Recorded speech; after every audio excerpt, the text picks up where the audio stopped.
Hey all, 118 Set Shadow here.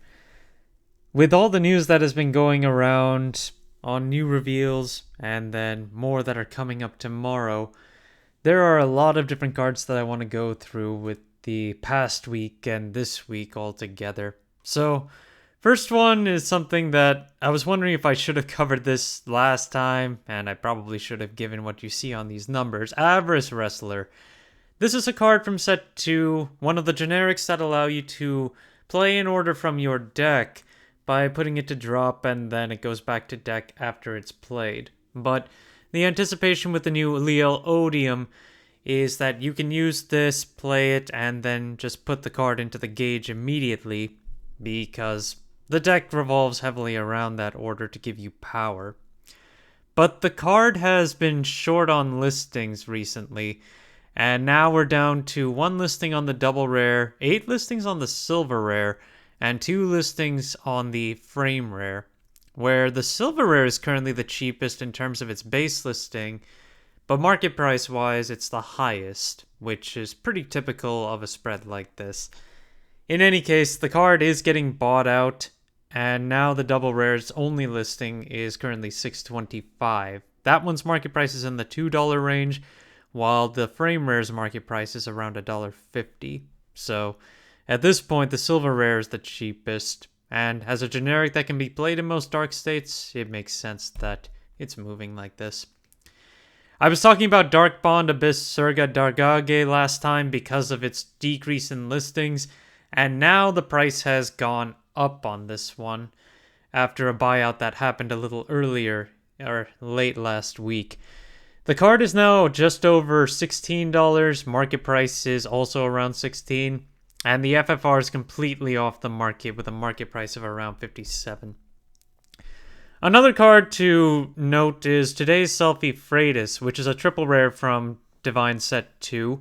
It has lots of listings available and is still very cheap to pick up, but if you're intending to play Kyoka, better to get this sooner than later, as being under 25 cents for both the market price and the lowest listing for the triple rare, you don't get much better than that, and I could see this becoming at least $1 once we get to DivineZ's lyrical set.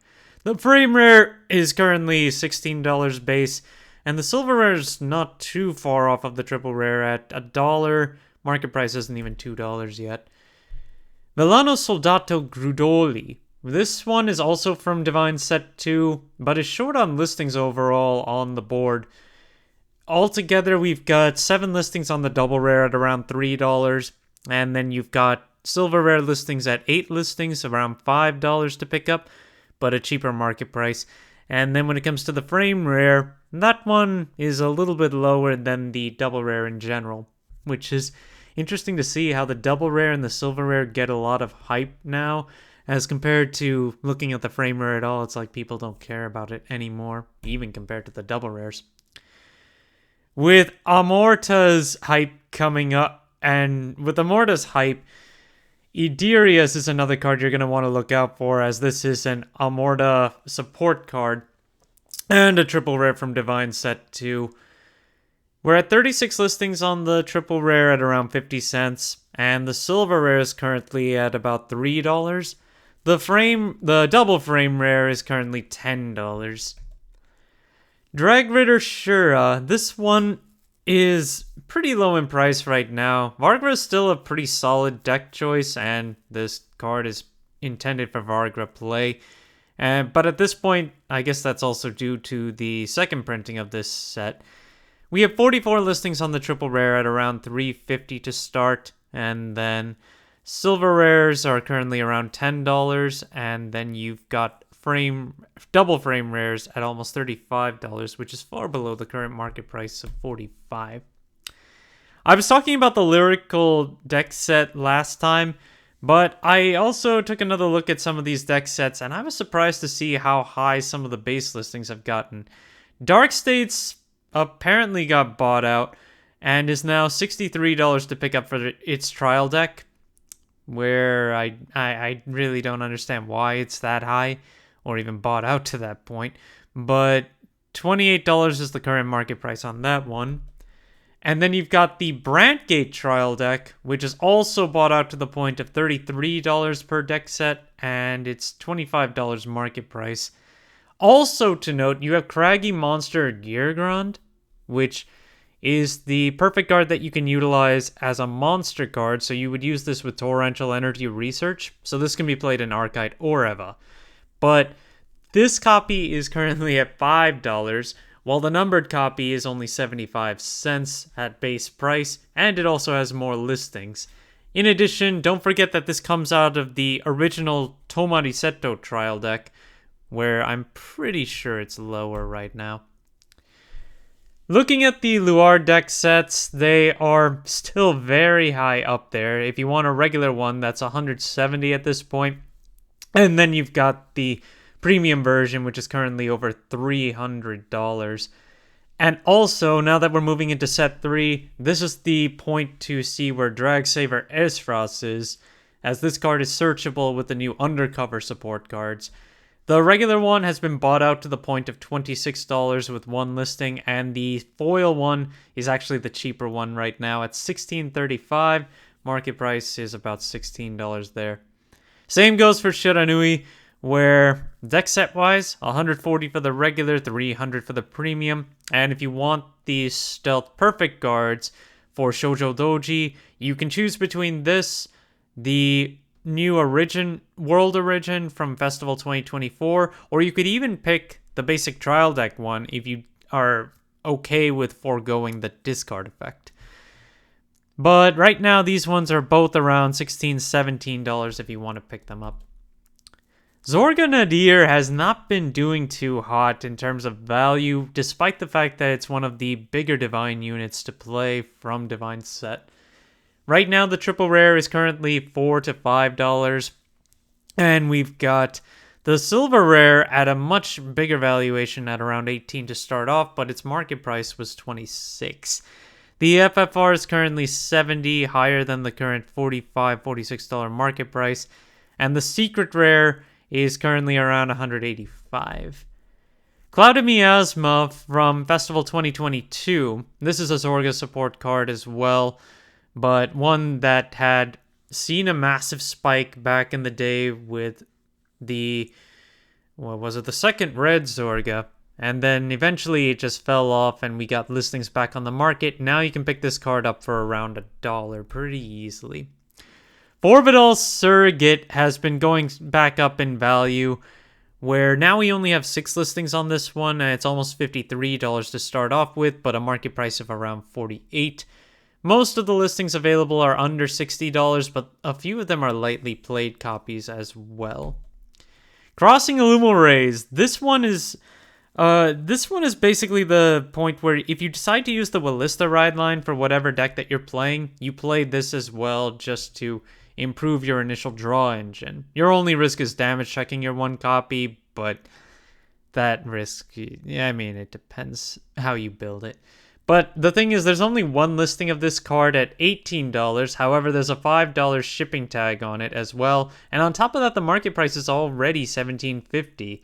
This card has been moving back up in value. Not on top of the fact that Wilista got all of its restrictions lifted, the Wilista ride line is a pretty good generic ride line to play in certain builds. Galactic Hero United Dianos is down to one listing on its triple rare from set 6. $8, and the market price is currently around $6.50. It has been selling for about $8.50 and even sold for $10 recently. In the Dim Darkness, the Frozen Resentment, a double rare from set 6. We're going over this rarity specifically, where it's got 5 listings left and has been seeing some more sales recently. It's gone as high as $9 on the latest sell, and that was just yesterday. But we have seen some cheaper ones also sell for $1 and even $3, so now the only listings available go from 6 all the way to 20. Talking a little bit about some set 4 rares, because in addition to the draw trigger rares, set 4 is getting a lot of good value from its low end, like Seabreeze Abduction, which we've talked about a few times. Now it's still at a market price of about $36, which is interesting, despite the fact that for the last week, it's been selling for $3.50 all the way to $5, and almost all the quantities available are at least $4 to pick up. You've also got Tazer Lage, which is a base of $2.50 right now. 8 listings on this one, and it has been selling for at least $1.25. And there are a lot of quantities of this one, so probably won't see any big buyouts since it's still consolidated at the low end for $1.25 as well. And then you've also got Fine Drink of Abolishment for Sins, which is an order card for Stoichia, and starts at $4.20 with a market price of $3.34, and also sells for $3 to $4 right now. Consolidation of this one is more around $4.